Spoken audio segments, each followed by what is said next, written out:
Assalamualaikum warahmatullahi wabarakatuh. Eh, Perkenalkan, nama saya Nindi Saputri, dengan NIM 2024 0101 04 215. Baik, dengan video ini saya membuat video ini untuk memenuhi tugas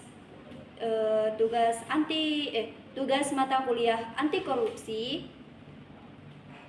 di mana di sini saya membuat video tugas dengan materi penyebab dan dampak korupsi. Yuk simak penjelasannya. Korupsi tidak terjadi secara tiba-tiba, tetapi merupakan hasil dari akumulasi berbagai faktor yang saling berkaitan. Setiap faktor bekerja dalam sistem yang saling memperkuat, menciptakan ekosistem yang memungkinkan praktik korupsi tumbuh dan bertahan lama.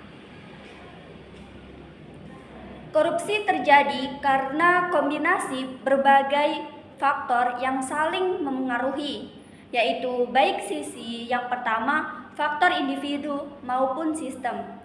Pada tingkat pribadi, korupsi seringkali muncul karena serakahan atau rendahnya moral dan tekanan gaya hidup yang konsumtif. Namun, korupsi tidak hanya soal niat individu, melainkan juga karena lemahnya sistem pengawasan dan kurangnya transparansi dalam birokrasi yang memberi celah bagi penyalahgunaan wewenang. Di sisi yang kedua, faktor politik, seperti mahalnya biaya kampanye dan praktik nepotisme turut mendorong pejabat untuk mengembalikan modal melalui cara-cara yang tidak sah. Yang ketiga, dalam faktor budaya, permian dalam masyarakat di mana korupsi dianggap hal biasa, memperburuk keadaan. Yang keempat, faktor ketimpangan ekonomi dalam rendahnya kesejahteraan yang juga bisa membuat seseorang nekat untuk melakukan korupsi dalam bentuk kebutuhan hidup. Semua faktor ini berpadu menciptakan lingkungan yang subur bagi praktik korupsi, sehingga upaya pemberantasan memerlukan pendekatan menyeluruh dan berkelanjutan. Dampak korupsi. Korupsi tidak hanya mencuri uang negara, tetapi merusak fondasi kehidupan berbangsa secara menyeluruh. Dalam pendekatan sistemik, korupsi bukan sekedar penyelenggaraan hukum, melainkan krisis kepercayaan yang menjalar ke segala sektor, yaitu ekonomi yang melemah, hukumnya kehilangan legitimasi, budaya menjadi persitif, dan masyarakat kehilangan arah nilai.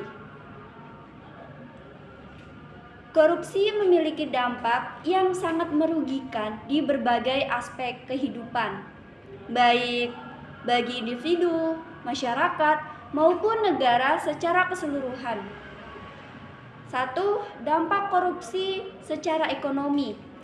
Korupsi menghambat pertumbuhan karena anggaran yang seharusnya digunakan untuk pembangunan justru disalahgunakan, sehingga infrastruktur pendidikan dan layanan publik menjadi terbengkalai.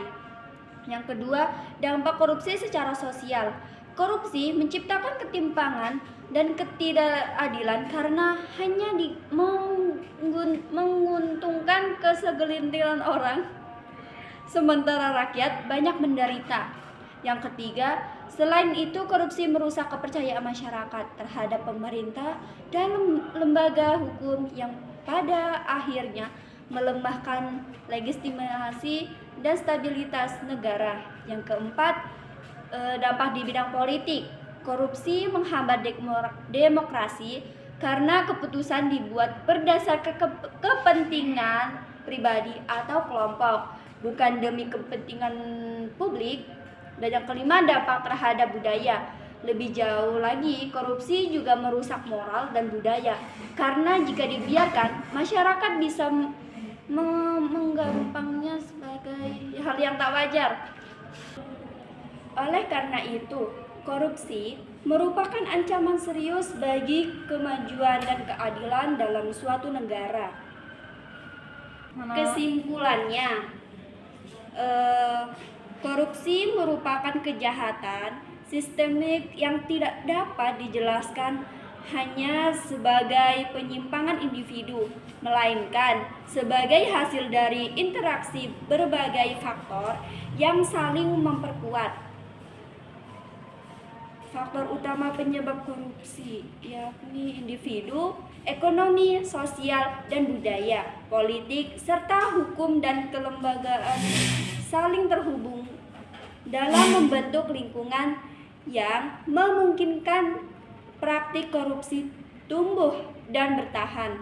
Dampaknya tidak hanya menimbulkan kerugian finansial negara, tetapi juga menghancurkan struktur kepercayaan publik, melemahkan supremasi hukum, merusak kualitas demokrasi, serta menormalkan penyimpangan dalam budaya masyarakat. Oleh karena itu, pemberantasan korupsi tidak cukup dilakukan melalui pendekatan hukum semata, melainkan harus melibatkan perubahan nilai, perbaikan sistem kelembagaan, penguatan budaya interaksi, serta pendidikan karakter yang konsisten sejak usia dini.